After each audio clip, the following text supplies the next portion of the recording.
Nagsimula ang kwento ni Laios at ng kanyang grupo nung sila ay nakikipaglaban sa isang malaking pulang dragon.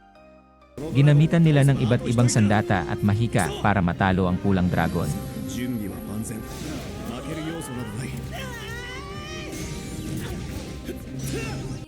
Habang nakikipaglaban ang grupo, napansin ni Laios na iba ang kilos ng kanyang mga kasama. Marahil dahil na rin sa gutom na nararamdaman nila. Habang lumalaban ang grupo, nag-iisip si Laios kung ano ang dapat kainin.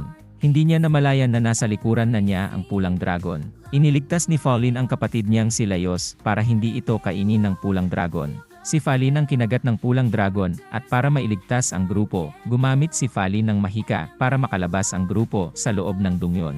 Nagising si Laios na 3 na lang silang natira sa grupo dahil sumali na sa ibang grupo ang kasamahan nila.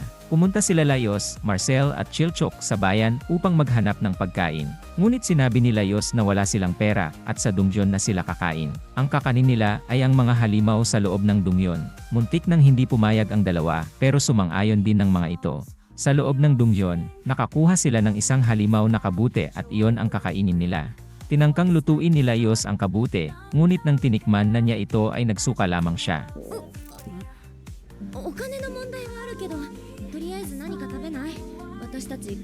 Nakita sila ni Senshi at nagpresenta na lutuin ang kabut. Hiniwa niya ng mga ito at sa kanya niluto. Pagkatapos lutuin ay binigyan niya si Laios at Chilchok. Tinikman ng dalawa ang pagkain at nagustuhan nila ito.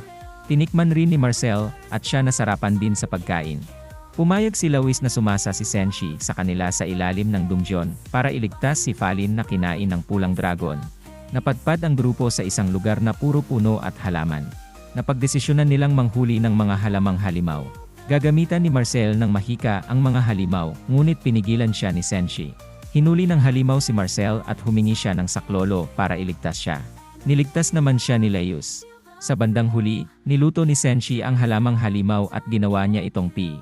Tinikman ng lahat ang pagkain at lahat sila ay nagustuhan ito. Magpapalipas ng gabi ang grupo sa loob ng dungeon ng busog na busod.